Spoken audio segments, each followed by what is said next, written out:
భవత్ media news కి స్వాగతం. Bulletin లో ముందుగా హెడ్లైన్స్.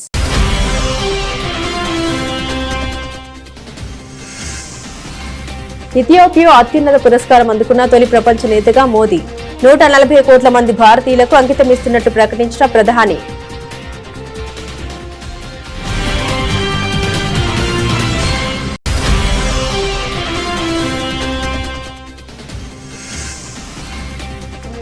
న్యూఢిల్లీలో జరిగిన డిఫెన్స్ ఎస్టేట్స్ డే వేడుకల్లో పాల్గొన్న రాజ్నాథ్ సింగ్, డీఈఓ గర్వించదగిన వారసత్వం కలిగిన సంస్థ అంటూ ప్రశంస.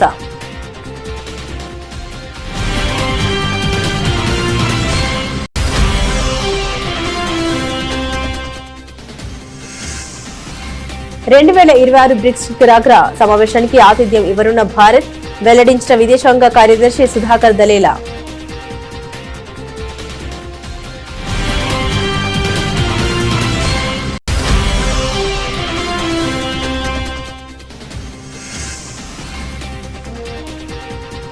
లక్నోలో ఘనంగా జరిగిన పీఏసీ వ్యవస్థాపక దినోత్సవ వేడుకలు. ముఖ్య అతిథిగా హాజరైన ముఖ్యమంత్రి యోగి ఆదిత్యనాథ్.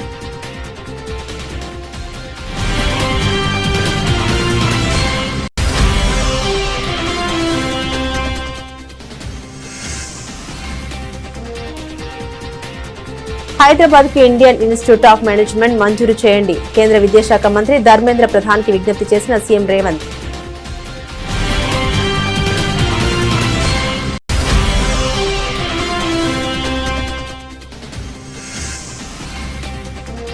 వైద్య ఆరోగ్య శాఖపై సచివాలయంలో చంద్రబాబు సమీక్ష. సంజీవని సహా వివిధ ప్రాజెక్టులపై అధికారులతో చర్చించిన ముఖ్యమంత్రి.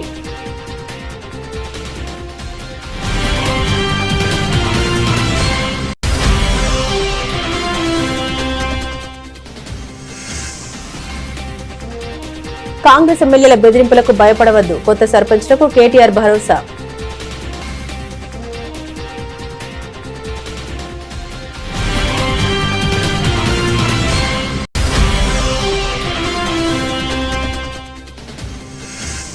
విజయవాడ జోజీనగర్ ప్రాంతంలో ఇళ్ల కూల్చివేత బాధితుల్ని పరామర్శించిన వైసీపీ అధినేత జగన్.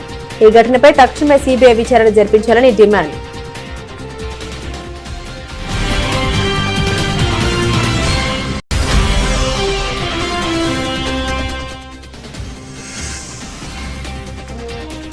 ప్రశాంతంగా తుది విడత పంచాయతీ ఎన్నికలు. 3752 గ్రామాల్లో జరిగిన పోలింగ్.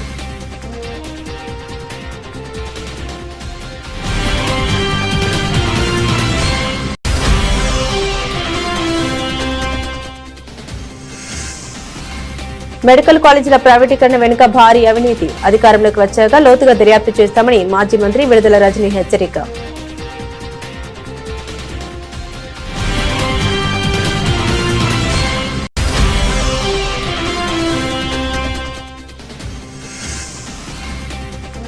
అండర్-19 ఆసియా కప్ లో మలేషియాపై భారత్ ఘన విజయం. 315 పరుగుల తేడాతో గెలిచిన యువ భారత్.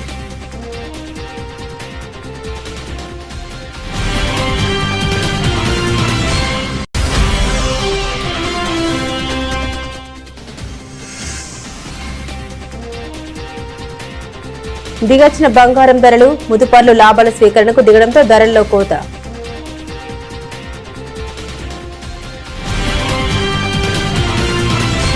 భారత ప్రధాని నరేంద్ర మోదీకి మరో అరుదైన అంతర్జాతీయ గౌరవం లభించింది. ఆఫ్రికా దేశమైన ఇథియోపియా అత్యున్నత పౌర పురస్కారం the Great Honour Nishan of ఇథియోపియాను ఆయనకు ప్రదానం చేసింది. అడ్జిస్ అంతర్జాతీయ కన్వెన్షన్ సెంటర్ లో జరిగిన ప్రత్యేక కార్యక్రమంలో ఇథియోపియా ప్రధాని ఆబే అహ్మద్ అలీ చేతుల మీదుగా మోదీ ఈ అవార్డు అందుకున్నారు.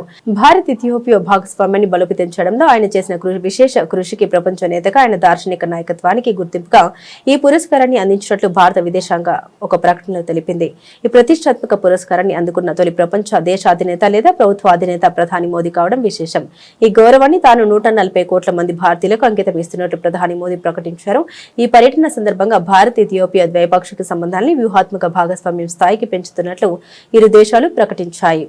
इथियोपिया की इस महान धरती पर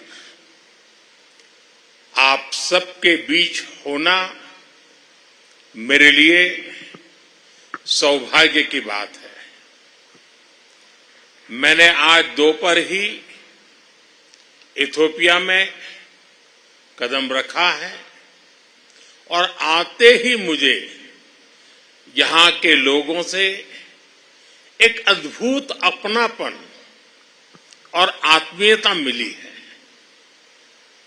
प्रधानमंत्री जी स्वयं मुझे एयरपोर्ट पर लेने आए, फ्रेंडशिप पार्क और साइंस म्यूजियम लेकर गए। आज शाम यहां की लीडरशिप से मेरी महत्वपूर्ण विषयों पर चर्चा हुई है। ये सब अपने आप में एक अविस्मरणीय अनुभव है। फ्रेंड्स, अभी अभी मुझे ग्रेट ऑनर निशान ऑफ इथियोपिया के रूप में इस देश का सर्वोच्च सम्मान प्रदान किया गया है। विश्व की अति प्राचीन और समृद्ध सभ्यता द्वारा सम्मानित किया जाना मेरे लिए बहुत गौरव की बात है। मैं सभी भारतवासियों की ओर से इस सम्मान को पूरी विनम्रता और कृतज्ञता से ग्रहण करता हूं। यह सम्मान उन డిఫెన్స్ ఎస్టేట్స్ ఆర్గనైజేషన్ అనేది గర్వించదగిన వారసత్వం కలిగిన సంస్థ. తరతరాలుగా దేశానికి సేవ చేస్తోందని రక్షణ మంత్రి రాజ్నాథ్ సింగ్ తెలిపారు. న్యూఢిల్లీలో జరిగిన డిఫెన్స్ ఎస్టేట్స్ డే వేడుకల్లో రక్షణ మంత్రి పాల్గొన్నారు. ఈ సందర్భంగా ఆయన మాట్లాడారు. డీఈఓ నిరంతరం అభివృద్ధి చెందుతూ కాలక్రమేణా కొత్త మార్పులకు అనుగుణంగా ఉంటుందని పేర్కొన్నారు. ఒక దేశం యొక్క బలాన్ని దాని ఆయుధాల ద్వారా మాత్రమే కొలవలేమని, దాని నిజమైన శక్తి దాని వ్యవస్థలు, పాలన మరియు విలువల్లో ఉంటుందన్నారు. పాలన నిజాయితీగా, పారదర్శకంగా మరియు సున్నితంగా ఉన్నప్పుడు అది దేశానికి బలమైన కవచంగా మారుతుందని తెలిపారు. और कितना महत्वपूर्ण है इसे सिर्फ इस बात से समझा जा सकता है कि आप लोग 17 लाख एकड़ से भी अधिक डिफेंस लैंड का मैनेजमेंट करते हैं। यह कोई, मैं मानता हूं, साधारण जिम्मेदारी नहीं है। यह बहुत बड़ी जिम्मेदारी है, क्योंकि हमारी जो डिफेंस लैंड है वह महज जमीन का टुकड़ा भर नहीं है, बल्कि हमारे डिफेंस मैकेनिज्म की एक बुनियाद है। और साथियों, यह संगठन अपने आप में एक लीगेसी इंस्टीट्यूशन है, एक परंपरा है, एक संस्कार है, एक ऐसा सतत प्रवाह है जो कई पीढ़ियों से राष्ट्र की सेवा करता आ रहा है। आपका संगठन जितना पुराना है, उतनी ही गहरी इसकी जड़ें हैं और उतनी ही व्यापक इसकी छाया है, जो समय समय पर देश की जरूरतों के अनुसार यह फैलती रहती है। यही किसी मजबूत और सस्टेनेबल ऑर्गेनाइजेशन की पहचान हुआ करती है। और साथियों, इस संगठन को देखकर मुझे मां गंगा का उदाहरण याद आता है। आप देखिए कि हर जगह गंगा जी के अलग अलग स्वरूप आपको देखने को मिलेंगे। हरिद्वार में गंगा जी कुछ और दिखती हैं, प्रयागराज में उनका स्वरूप बदल जाता है, कानपुर में उनका रंग और वेग ये अलग होता है। उनके किनारे बदलते हैं, स्थितियां भी बदलती रहती हैं, लेकिन कभी भी गंगा जी की पहचान नहीं बदली, उसका कोर कैरेक्टर नहीं बदला। ठीक उसी तरह यह संगठन भी समय के साथ इवॉल्व करता रहा। परिस्थितियां बदली, रोल्स बदले, रिस्पॉन्सिबिलिटीज बदली, नए चैलेंजेज आए, लेकिन इसका मूल स्वभाव वही रहा, discipline, service and unwavering commitment to the nation. భారతదేశం 2026 బ్రిక్స్ శిఖరాగ్ర సమావేశానికి ఆతిథ్యం ఇవ్వనున్నట్లు విదేశాంగ శాఖ కార్యదర్శి సుధాకర్ దలేలా వెల్లడించారు. ఈ సందర్భంగా ఆయన మాట్లాడారు. ఇథియోపియా గత సంవత్సరం మాత్రమే బ్రిక్స్ లో చేరిందని, ఇథియోపియాను బ్రిక్స్ కు స్వాగతించడానికి తాము సంతోషిస్తున్నామని అన్నారు. వచ్చే ఏడాది జనవరిలో ప్రారంభమయ్యే బ్రిక్స్ ఫ్రేమ్ వర్క్ ల శుభసూచకం కింద తాము అనేక కార్యకలాపాలను నిర్వహించబోతున్నామని పేర్కొన్నారు. వచ్చే ఏడాది బ్రిక్స్ శిఖరాగ్ర సమావేశంలో పాల్గొనాలని ప్రధానమంత్రి మోదీ ఇప్పటికే ప్రధానమంత్రి అబీకి ఆహ్వానం పంపారని తెలిపారు. As I mentioned, I think there was a question on BRICS.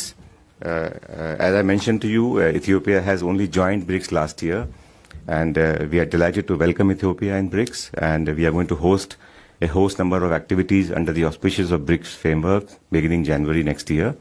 And Prime Minister Modi has already extended an invitation to Prime Minister Abe to participate in the BRICS summit next year. We will, of course, convey the details of these activities as we enter the next year. There was also a question on how India and Ethiopia can work together to promote greater voice of Africa and African representation in multilateral forums. I think all of you know India and Africa, India and Ethiopia share a strong commitment in strengthening Africa's voice on global decision making. We both believe, India and Ethiopia, that international institutions must reflect contemporary global realities rather than outdated structures.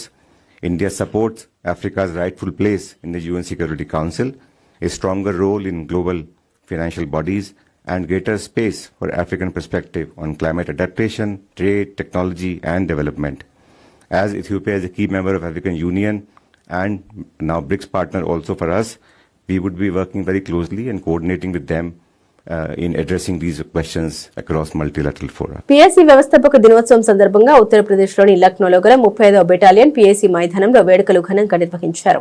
ఈ కార్యక్రమానికి ముఖ్యమంత్రి యోగి ఆదిత్యనాథ్ ముఖ్య అతిథిగా హాజరయ్యారు. అనంతరం ముఖ్యమంత్రి యోగి ఆదిత్యనాథ్ మాట్లాడారు. సంఖ్య, సామర్థ్యం, శిక్షణ మరియు సాంకేతికత పరంగా PSCని బలోపేతం చేసే పని కొనసాగుతుందని స్పష్టం చేశారు.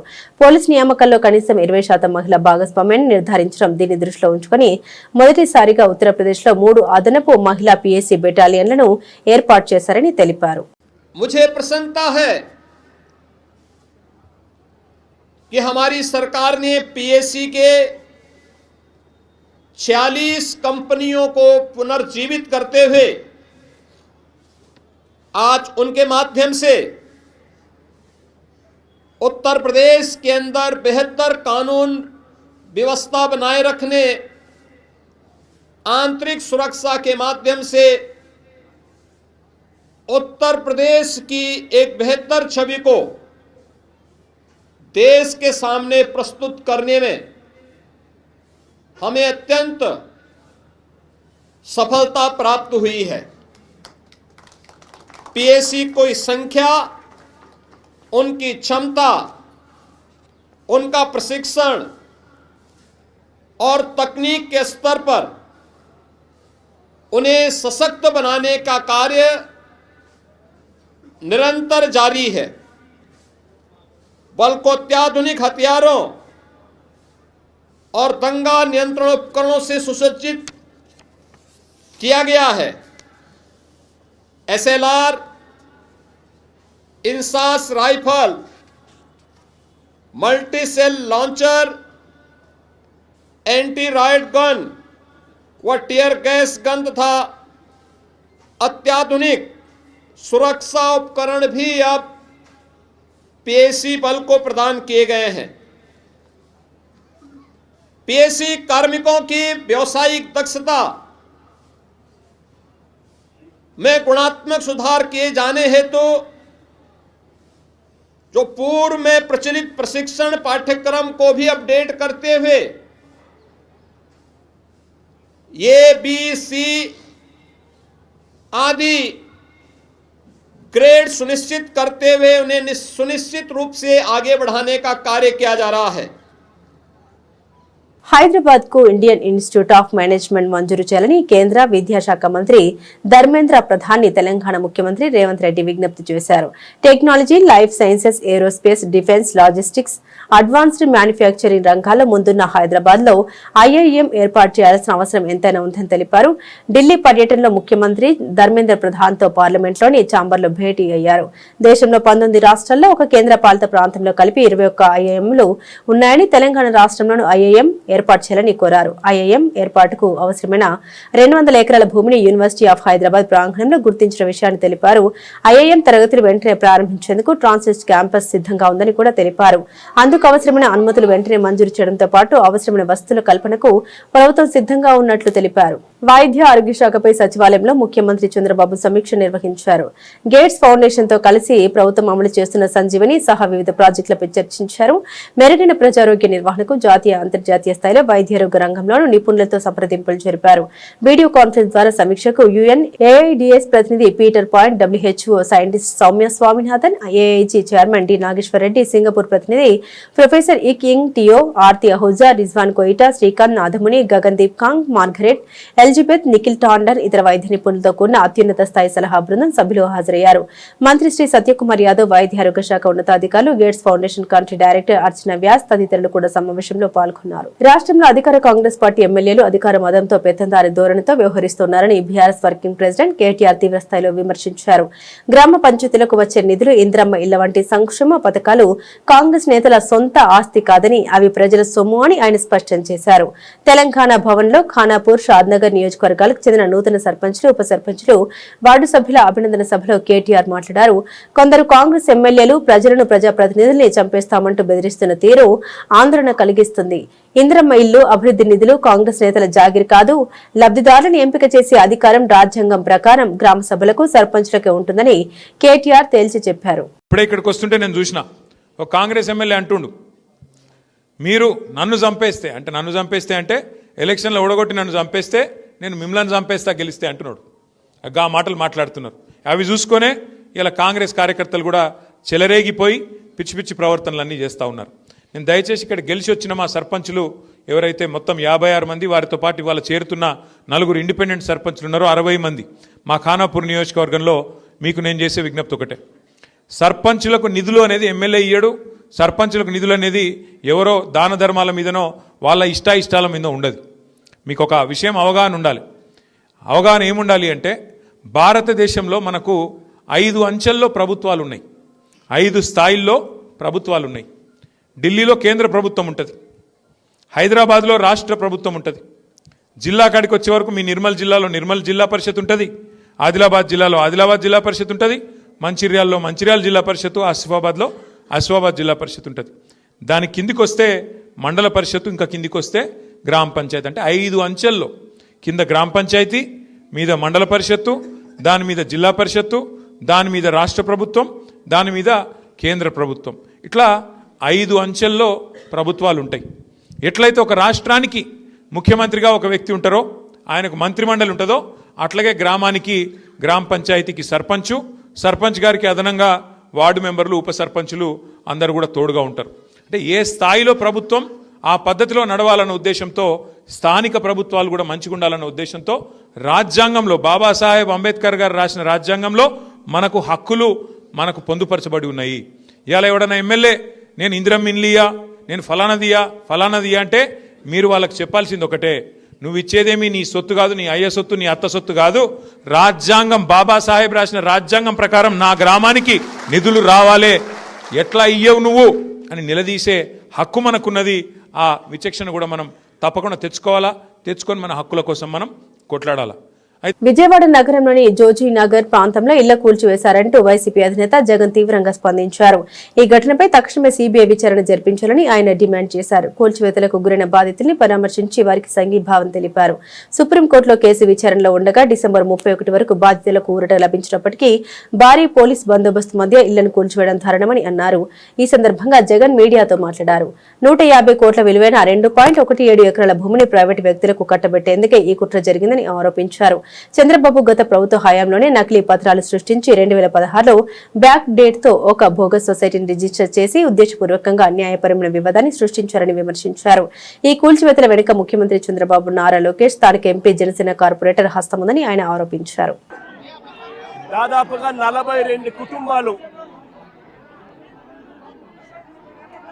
25 సంవత్సరాలుగా ఈ 42 కుటుంబాలు ఇక్కడే నివాసమై ఉంటున్నాయి.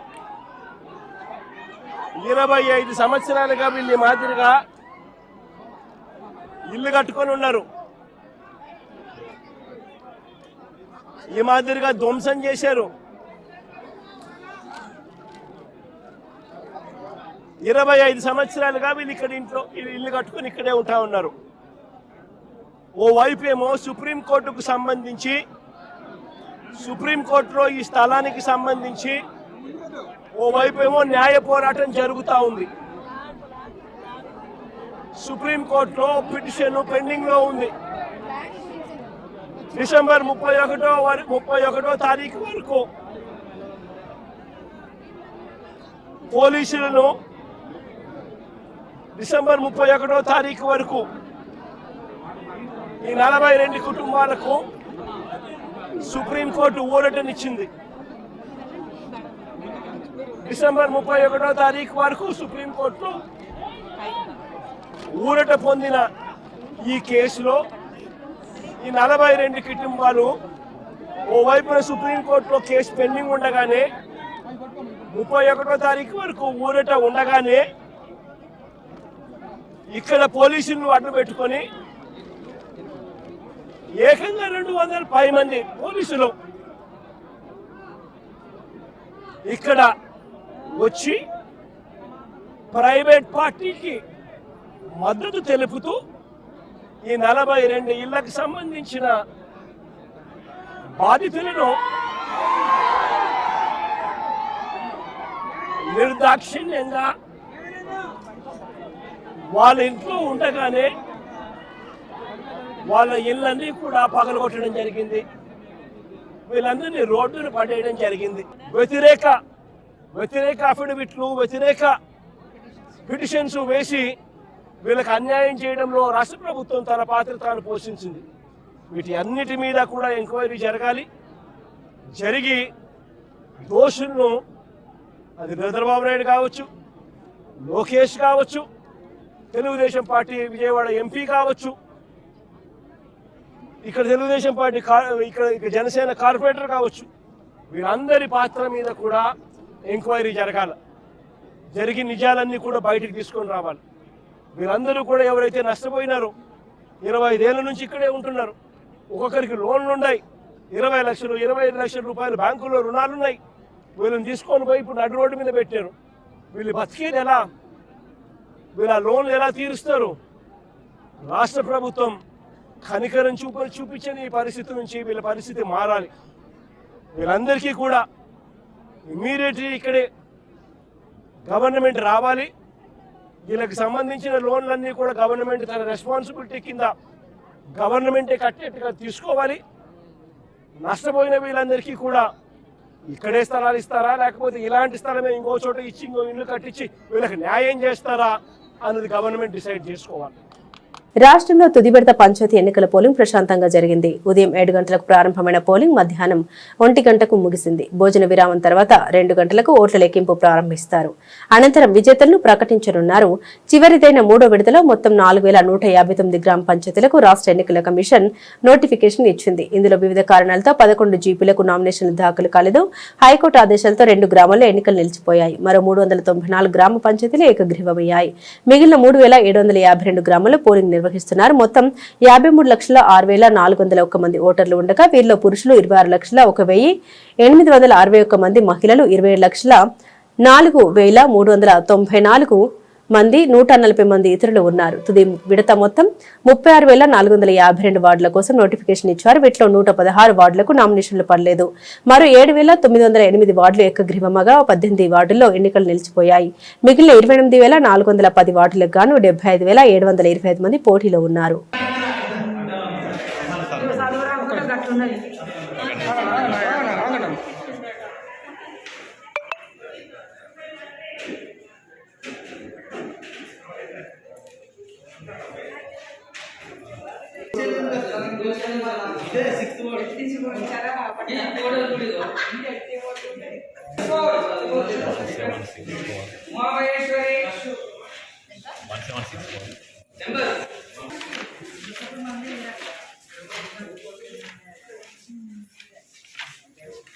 మెడికల్ కాలేజీల ప్రైవేటీకరణ వెనుక భారీ అవినీతి దాగి ఉందని, ప్రైవేటు వ్యక్తుల నుండి అందే కిక్ బ్యాక్ల కోసం సీఎం చంద్రబాబు ప్రజారోగ్యాన్ని కూడా పణంగా పెడుతున్నారని మాజీ మంత్రి విడుదల రజనీ ఆగ్రహం వ్యక్తం చేశారు.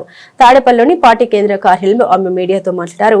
పీపీపీ పేరుతో మెడికల్ కాలేజీలని, వాటికి చెందిన విలువైన భూములు అప్పనంగా కట్టబెట్టడమే కాకుండా ప్రైవేట్ కాలేజీల నిర్వహణకు, స్టాఫ్ జీతాలకు 2 ఏళ్ల ప్రభుత్వమే నిధులు సమకూర్చడం చూస్తే ఎన్ని వేల కోట్లు చేతులు మారుతున్నాయో స్పష్టంగా తెలిసిపోతుందని తెలిపారు. చేయడానికి కానీ ఈ చదువులు చదివేటువంటి విద్యార్థులకు అవసరం అయితే డిజర్వింగ్ స్టూడెంట్స్ కి సెంట్రల్ మినిస్టర్, సెంట్రల్ గవర్నమెంట్ అలాగే స్టేట్ గవర్నమెంట్ రెండు కూడా కలిపి పనిచేసి అవసరమైతే ఆ డిజర్వింగ్ స్టూడెంట్స్ కి ఈ మెడికల్ ఎడ్యుకేషన్ చదువుకోవడానికి ఎంకరేజ్ చేద్దాం అనేటువంటి ఆలోచనని రికమెండ్ చేస్తూ చెప్తుంది.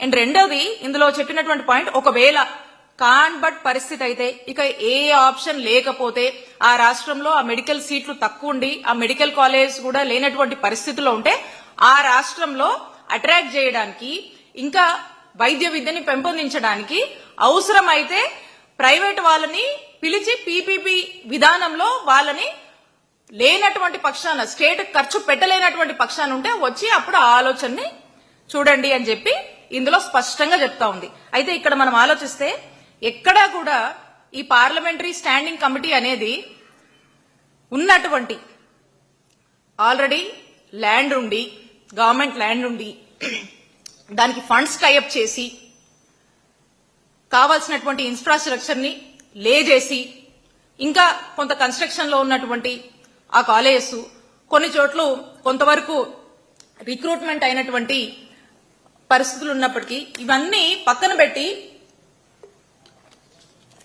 ఎక్కడ కూడా ఇవి పీపీపీకి ఇవ్వమని ఎక్కడా కూడా ఈ కమిటీ రికమెండేషన్స్ లో లేవు. టీమిండియా యువ ఆటగాడు అభిజ్ఞాన్ కుందు సెంచరీతో అండర్-19 ఆసియా కప్ 2025లో మలేషియాను భారత్ చిత్తుగా ఓడించింది. మలేషియాతో జరిగిన మ్యాచ్ లో యువ భారత్ 315 పరుగుల తేడాతో ఘన విజయం సాధించింది. టాస్ ఓడి మొదట బ్యాటింగ్ చేసిన భారత జట్టు నిర్ణీత 50 ఓవర్లలో 7 వికెట్లు కోల్పోయి 408 పరుగుల భారీ స్కోరు చేసింది. భారీ టార్గెట్ తో బ్యాటింగ్ కు దిగిన మలేషియా 93 పరుగులకే కుప్పకూలింది. భారత బౌలర్లలో దీపేష్ దేవేంద్రన్ 5 వికెట్లు తీసి మలేషియా పతనాన్ని శాసించాడు. ఉదయ్ మోహన్ 2, కిషన్ కుమార్ సింగ్, ఖాలాన్ పటేల్, కాంచిక్ చౌహాన్ 1 వికెట్ సాధించారు. భారత బ్యాటర్లో 5వ స్థానంలో వచ్చిన 17 అభిజ్ఞాన్ కుందు డబుల్ సెంచరీతో మలేషియా బౌలర్లపై విరుచుకుపడ్డారు.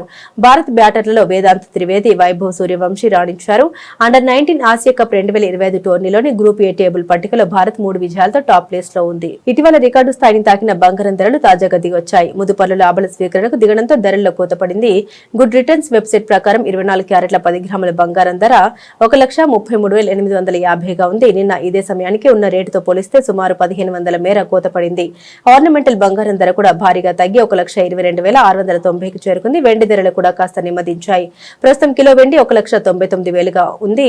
ముదుపర్లు ప్రాఫిట్ బుకింగ్ కు దిగడంతో పాటు ఉక్రెయిన్ రష్యా మధ్య శాంతి ఒప్పందంపై చర్చలు సానుకూలంగా సాగుతున్నాయన్న సంకేతాలు గోల్డ్ కు డిమాండ్ తగ్గించాయి.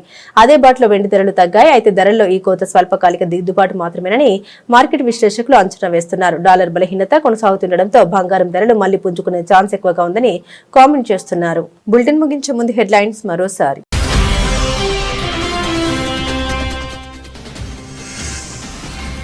ఇథియోపియా అత్యున్నత పురస్కారం అందుకున్న తొలి ప్రపంచ నేతగా మోదీ. 140 కోట్ల మంది భారతీయులకు అంకితం ఇస్తున్నట్టు ప్రకటించిన ప్రధాని.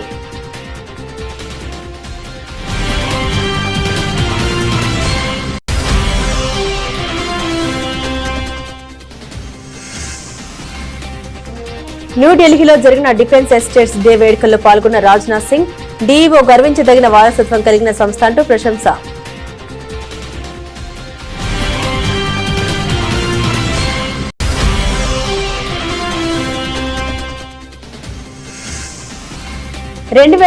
బ్రిక్స్ శిఖరాగ్ర సమావేశానికి ఆతిథ్యం ఇవ్వనున్న భారత్ వెల్లడించిన విదేశాంగ కార్యదర్శి సుధాకర్ దలేలా.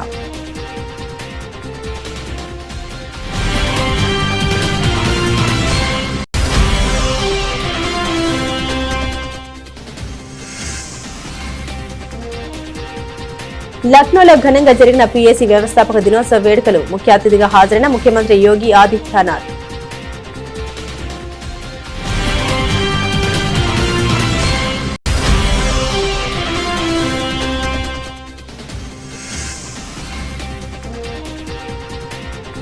హైదరాబాద్ కి ఇండియన్ ఇన్స్టిట్యూట్ ఆఫ్ మేనేజ్మెంట్ మంజూరు చేయండి. కేంద్ర విద్యాశాఖ మంత్రి ధర్మేంద్ర ప్రధాన్ కి విజ్ఞప్తి చేసిన సీఎం రేవంత్.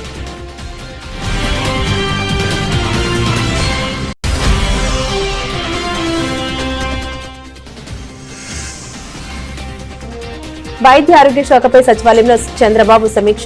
సంజీవని సహా వివిధ ప్రాజెక్టులపై అధికారులతో చర్చించిన ముఖ్యమంత్రి.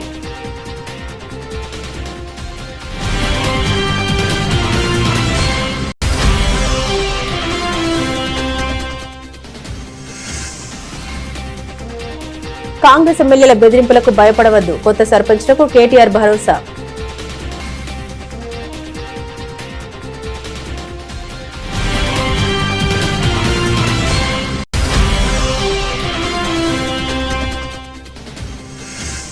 విజయవాడ జోజీనగర్ ప్రాంతంలో ఇళ్ల కూల్చివేత బాధితుల్ని పరామర్శించిన వైసీపీ అధినేత జగన్.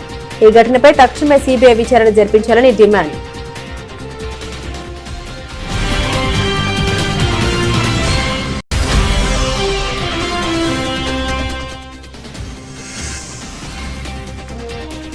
ప్రశాంతంగా తుది విడత పంచాయతీ ఎన్నికలు 3752 గ్రామాల్లో జరిగిన పోలింగ్.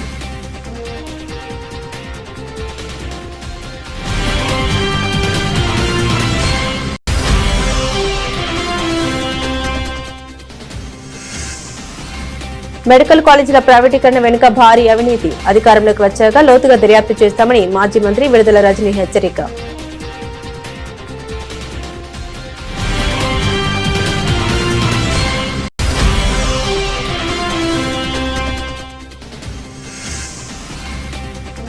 అండర్-19 ఆసియా కప్ లో మలేషియాపై భారత్ ఘన విజయం. 315 పరుగుల తేడాతో గెలిచిన యువ భారత్.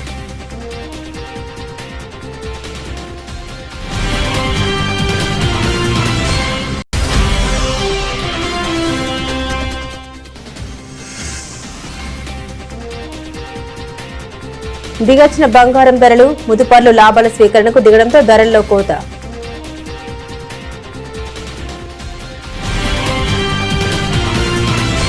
ఇవి బులెటిన్ అప్డేట్స్. మరిన్ని అప్డేట్స్ కోసం చూస్తూనే ఉండండి